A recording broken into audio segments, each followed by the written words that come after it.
Chapter 13. This is what the Lord said to me, Go and buy a linen belt and put it around your waist, but do not let it touch water. So I bought a belt, as the Lord directed, and put it around my waist. Then the word of the Lord came to me a second time.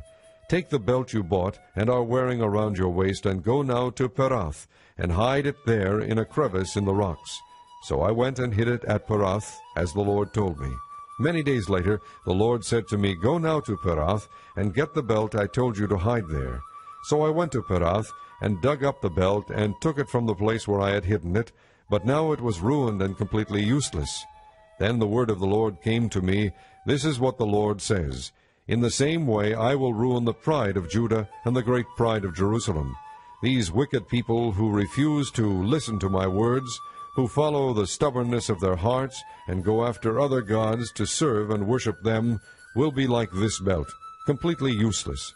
For as a belt is bound around a man's waist, so I bound the whole house of Israel and the whole house of Judah to me, declares the Lord, to be my people, for my renown, and praise and honor. But they have not listened. Say to them, This is what the Lord, the God of Israel, says, Every wineskin should be filled with wine. And if they say to you, Don't we know that every wineskin should be filled with wine? Then tell them, This is what the Lord says, I am going to fill with drunkenness all who live in this land, including the kings who sit on David's throne, the priests, the prophets, and all those living in Jerusalem. I will smash them one against the other, fathers and sons alike, declares the Lord. I will allow no pity or mercy or compassion to keep me from destroying them. Hear and pay attention. Do not be arrogant, for the Lord has spoken. Give glory to the Lord your God before he brings the darkness, before your feet stumble on the darkening hills. You hope for light, but he will turn it to thick darkness and change it to deep gloom. But if you do not listen, I will weep in secret because of your pride. My eyes will weep bitterly, overflowing with tears, because the Lord's flock will be taken captive. Say to the king and to the queen mother, Come down from your thrones, for your glorious crowns will fall from your heads. The cities in the Negev will be shut up, and there will be no one to open them.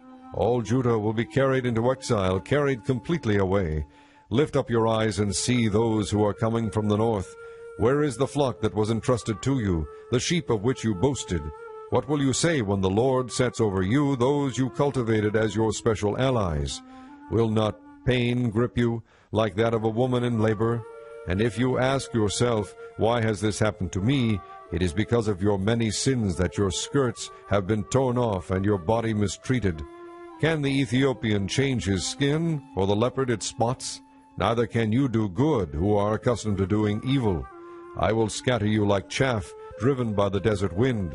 This is your lot, the portion I have decreed for you, declares the Lord. Because you have forgotten me and trusted in false gods, I will pull up your skirts over your face, that your shame may be seen. Your adulteries and lustful neighings, your shameless prostitution, I have seen your detestable acts on the hills and in the fields. Woe to you, O Jerusalem! How long will you be unclean?